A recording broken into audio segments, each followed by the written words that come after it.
अस्सलाम वालेकुम स्टूडेंट, उम्मीद है आप लोग खैरियत से होंगे। ये हमारा जो प्रैक्टिकल है क्या कहते हैं फ़ोटो सेल, उससे रिलेटेड है और इसका हमने वाइवा वॉस देखना है। आइए ज़रा इसके क्वेश्चन देखते हैं जल्दी। सबसे पहला जो क्वेश्चन एग्जामिनर आपसे एक्सपेक्टेड करेगा वो होगा ऑब्जेक्ट। तो ऑब्जेक्ट आपको लाजमी पता होना चाहिए। ऑब्जेक्ट क्या है? रिलेशनशिप आपने स्टडी करनी है between photo electric current and intensity of light. इनके दरमियान आपने रिलेशनशिप स्टडी करनी है। एग्जामिनर अगला सवाल आपसे कर सकता है, फ़ोटो इलेक्ट्रिक इफ़ेक्ट क्या होता है? फ़ोटो इलेक्ट्रिक इफ़ेक्ट क्या है, ये डेफिनेशन जहन में बैठा लें, बड़ी आसान है, थ्योरी क्लास में पढ़ी होगी। जब किसी मेटल सरफेस के ऊपर मेटल सरफेस को शाइन किया जाता है, लाइट उसके ऊपर लाइट डाली जाती है किसी मेटल सरफेस के ऊपर, ठीक है, तो वो उसमें से इलेक्ट्रॉन का इमिशन स्टार्ट होता है और इसी फिनोमेना का नाम फ़ोटो इलेक्ट्रिक इफ़ेक्ट है, ठीक है। किसी भी मेटल सरफेस के ऊपर जब लाइट डाली जाती है उसमें से इलेक्ट्रॉन का इमिशन हो, उसे फ़ोटो इलेक्ट्रिक इफ़ेक्ट कहते हैं। फिर आपसे वो सवाल कर सकता है, बताएं इस प्रैक्टिकल में करंट और इंटेंसिटी ऑफ लाइट का क्या रिलेशन है? तो करंट और इंटेंसिटी ऑफ लाइट का डायरेक्टली प्रोपोर्शनल है। जैसे जैसे इंटेंसिटी ऑफ लाइट को आप ज़्यादा करते हैं, करंट का फ़्लो ज़्यादा मिलेगा आपको। इंटेंसिटी ऑफ लाइट कम करेंगे, करंट का फ़्लो कम मिलेगा। फ़ोटो सेल क्या होता है? क्योंकि इस प्रैक्टिकल का जो मेन ऑपरेटर है वो फ़ोटो सेल है। तो ये एक ऐसा सोर्स होता है जिसमें से इलेक्ट्रॉन इमिट होते हैं जब इसके ऊपर लाइट का एक्सपोजर डाला जाता है और इसमें से इलेक्ट्रॉन्स निकलते हैं जो कि फ़्लो ऑफ करंट का बाइस बनते हैं।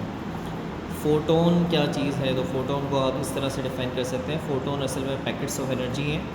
इलेक्ट्रोमैग्नेटिक वेव्स जो होती है, जैसे हमारी रोशनी इलेक्ट्रोमैग्नेटिक वेव्स है, अल्ट्रा वायलेट है, इंफ्रारेड है, ये सब इलेक्ट्रोमैग्नेटिक वेव्स है, एक्सरेज, ये पैकेट्स ऑफ एनर्जी पे मुश्तमिल होती है जिनका नाम फ़ोटोन रखा गया है। फ़ोटोन की एनर्जी E = h न्यू है, जहाँ h का मतलब प्लांक्स कांस्टेंट है जिसकी वैल्यू 6.63 10⁻34 जूल/सेकंड है। सब वाया वॉस के क्वेश्चन है, अच्छी तरह से एनिमेशन कर लें। आप स्क्रीन रॉक कर इसके स्क्रीनशॉट भी ले सकते हैं। थ्रेशोल्ड फ्रीक्वेंसी आपसे अगला सवाल कर सकता है मुमकिन है कि थ्रेशोल्ड फ्रीक्वेंसी क्या होती है? कम से कम frequency, minimum frequency needed for the emission of electrons from a metal surface. ये वो कम से कम फ्रीक्वेंसी होती है जिसकी ज़रूरत पड़ती है हमें किसी मेटल में से इलेक्ट्रॉन को निकालने के लिए, ठीक है। इसके अलावा आइंस्टाइन इक्वेशन क्या है फ़ोटो इलेक्ट्रिक इफेक्ट की? आपने थ्योरी क्लास में पढ़ी होगी। h nu = φ0 plus kinetic energy maximum, जहाँ इस φ0 का मतलब क्या होता है बेटा? वर्क फंक्शन होता है। फ़ोटो इलेक्ट्रिक इफेक्ट में लाइट की कौन सी नेचर सामने आती है? तो लाइट की पार्टिकल नेचर सामने आती है। बेटा ये मुमकिन क्वेश्चंस हैं, हो सकता है एग्जामिनर के पास और भी जहन में क्वेश्चंस हो, क्योंकि किसी भी टॉपिक पे एक के बाद एक क्वेश्चंस निकल सकते हैं। ये मुमकिन पॉसिबल क्वेश्चन है जो इस प्रैक्टिकल से रिलेटेड है फ़ोटो इलेक्ट्रिक इफेक्ट के हिसाब से, तो उनको कवर किया गया। अगर इससे हट के भी कुछ पूछता है तो अगर आपकी इसकी तैयारी है तो आप उसी की बेस पर उसका भी जवाब देने की कोशिश कर सकते हैं। अच्छा बच्चों, ये हमारे पास जो एक और प्रैक्टिकल है ये है रेजिस्टेंस ऑफ वोल्ट मीटर को कैलकुलेट करना है कि वोल्ट मीटर जो होता है उसकी रेजिस्टेंस, इसका ऑब्जेक्ट है कैलकुलेट करना है। तो एग्जामिनर आपसे पहला सवाल करता है भाई ये वोल्ट मीटर क्या चीज़ है? तो वोल्ट मीटर असल में एक गैल्वेनोमीटर होता है जिसके अंदर हमने एक हाई रेजिस्टेंस कनेक्ट की हुई होती है सीरीज़ में with the coil of galvanometer. Galvanometer के साथ एक हाई रेजिस्टेंस सीरीज़ में लगाते हैं और वो वोल्ट मीटर बन जाता है, वोल्टेज को नापने वाला इंस्ट्रूमेंट।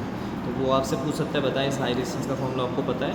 तो ये थ्योरी क्लास में पढ़ाया गया था, Rx = V/Ig माइनस का Rg। इसके अलावा वोल्ट मीटर यूज़ होता है पोटेंशियल डिफरेंस यानी वोल्टेज नापने के लिए इस्तेमाल होता है और हमेशा पैरेलल कॉम्बिनेशन में लगाया जाता है सर्किट में। कोई और इंस्ट्रूमेंट है जो पोटेंशियल डिफरेंस यानी वोल्टेज नाप सके? तो इसका जवाब है पोटेंशियोमीटर होता है, जो कि वोल्ट मीटर से भी ज़्यादा एक्यूरेट रीडिंग देता है, क्योंकि वोल्ट मीटर करंट लेकर वोल्टेज नापता है और ये बाहर करंट लिए वोल्टेज नाप सकता है। पोटेंशियल डिफरेंस और ईएमएफ में क्या फ़र्क होता है? ये सवाल कर सकता है। पोटेंशियल डिफरेंस होता है work done per unit discharge between 2 points, जबकि ईएमएफ जो होता है वो टोटल वर्क डन होता है। किसी भी सर्किट के अंदर 2 पॉइंट्स पर किसी चार्ज को मूव कराने के लिए जो वर्क डन करते हैं वो पोटेंशियल डिफरेंस होता है, लेकिन अगर उसी चार्ज को उस पूरे सर्किट में 2 पॉइंट में पूरे सर्किट में मूव कराने के लिए उसमें वर्क डन किया जाए तो उसको ईएमएफ कहते हैं। ये दोनों ही वोल्टेज हैं, याद रखें, दोनों को ही वोल्ट में नापते हैं, बस ये वर्क डन बिटवीन 2 पॉइंट्स है और ये टोटल वर्क डन है। पोटेंशियल डिफरेंस आप V = IR से निकाल सकते हैं। ईएमएफ जो है वो आप E = V+IR। ये सब फर्स्ट ईयर के अंदर तो क्वेश्चन प्रैक्टिकल से रिलेट हो गए। ईएमएफ हमेशा अवेलेबल होता है बेशक सर्किट को ओपन या क्लोज, ओपन का मतलब होता है बेटा सर्किट के अंदर आपने करंट का फ्लो नहीं करवाया, क्लोज का मतलब है सर्किट के अंदर करंट का फ्लो हो रहा है। और पोटेंशियल डिफरेंस तभी होगा जब सर्किट के अंदर करंट का फ्लो होगा, यानी सर्किट क्लोज होगा। ये रेजिस्टेंस और वोल्टमीटर के मोम की ना क्वेश्चंस हैं, और जिनको आपने देखना है अच्छी तरह स्क्रीनशॉट ले सकते हैं आप इसको रोक कर और इसकी तैयारी करें। ये सवाल लाजमी से हमने बैठाया, वाइवा से बहुत अच्छा इंप्रेशन पड़ता है बच्चों।